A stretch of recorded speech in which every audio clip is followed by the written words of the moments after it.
So നമ്മുടെ last ടോപ്പിക്കാണ് എന്ത് ഗ്രാഫ്സ് ആൻഡ് ഡയഗ്രാംസ്. അപ്പൊ ഗ്രാഫ്സ് എന്ന് പറഞ്ഞാൽ എന്താ, പിക്ചോറിയൽ റെപ്രസെന്റേഷൻ ആണ് ഗ്രാഫ്സ് എന്ന് പറയുന്നത്. അപ്പൊ നമ്മൾ പല ക്വാണ്ടിറ്റീസും പല പാരാമീറ്റേഴ്സും മെഷറബിൾ വേരിയബിൾസും ഒക്കെ നമ്മൾ പഠിച്ചു അല്ലെ.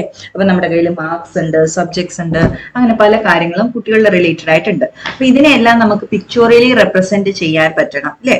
അപ്പൊ അതിനാണ് നമ്മൾ എന്ത് യൂസ് ചെയ്യുന്നത്, ഗ്രാഫ്സ് ആൻഡ് ഡയഗ്രാംസ് യൂസ് ചെയ്യുന്നത്. അപ്പൊ ഇതിന് കുറെ ഉപകാരങ്ങളുണ്ട്. എന്താണ് ഉപകാരങ്ങൾ? ഒന്ന്, നമുക്ക് പെട്ടെന്ന് കാണുമ്പോൾ തന്നെ മനസ്സിലാവും അല്ലെ.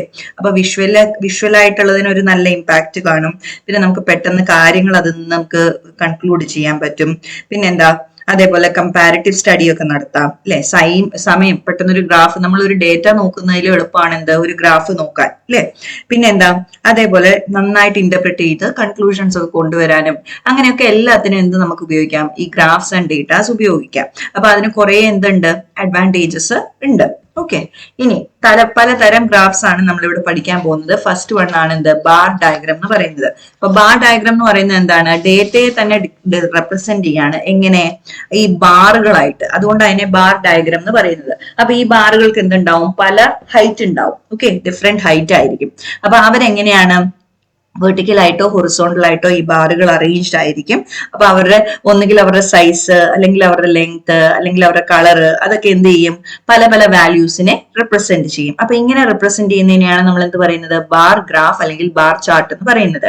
സോ അവിടെ എഴുതിയിട്ടുണ്ട്, a bar chart or bar graph is a chart or a graph that represent categorical data with rectangular bars with heights or length proportional to the values that they represent. അപ്പൊ എന്താണ് അവിടെ ഉള്ളത്, rectangular ബാറുകളാണ്.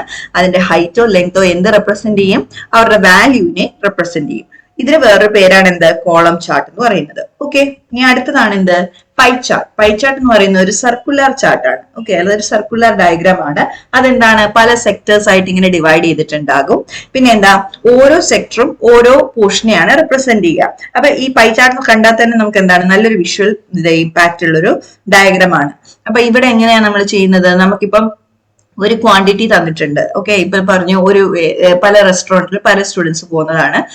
അപ്പം 24 students പോയത് restaurant എയിലാണ്. അപ്പൊ total എത്ര students ഉണ്ട്, 90 students ഉണ്ട്. അപ്പൊ നമ്മൾ എങ്ങനെയാ പൈ ചാർട്ട് വരയ്ക്കുക, 24 റെസ്റ്റോറന്റ് എയിൽ പോയിട്ടുണ്ടെങ്കിൽ 24 ഡിവൈഡഡ് ബൈ 90 ഇൻറ്റു ഒരു സർക്കിളിൽ എത്ര ഡിഗ്രി ഉണ്ട്, 360 ഡിഗ്രി ഉണ്ട്.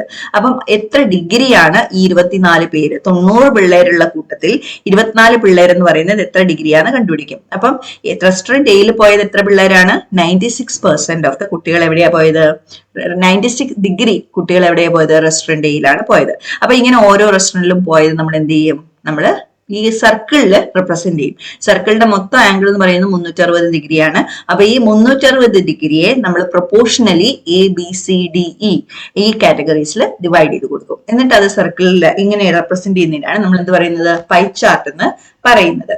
ഇനി നെക്സ്റ്റ് ആണ് എന്ത്, ഫ്രീക്വൻസി ഡയഗ്രാം. അപ്പൊ ഫ്രീക്വൻസി ഡയഗ്രാം എന്ന് പറഞ്ഞത് തന്നെ എന്താണ്, അതിന് വേറൊരു പേരാണ് ഹിസ്റ്റോഗ്രാം എന്ന് പറയുന്നത്. അപ്പൊ ഇത് സിമിലർ ടു ബാർ ഗ്രാഫ് ആണ്. പക്ഷെ ബാർ ഗ്രാഫും ഇതും തമ്മിൽ നോക്കിയപ്പോൾ ഇതെല്ലാം ഇങ്ങനെ അടുപ്പിച്ചടുപ്പിച്ചിരിക്കുന്ന പോലെ അല്ലെ. അപ്പൊ ഇത് യൂഷ്വലി യൂസ് ചെയ്യുന്നത് എന്തിനാ, കണ്ടിന്യൂസ് ആയിട്ടുള്ള ഡേറ്റയെ റെപ്രസെന്റ് ചെയ്യാനാണ് നമ്മൾ ഇത് യൂസ് ചെയ്യുന്നത്.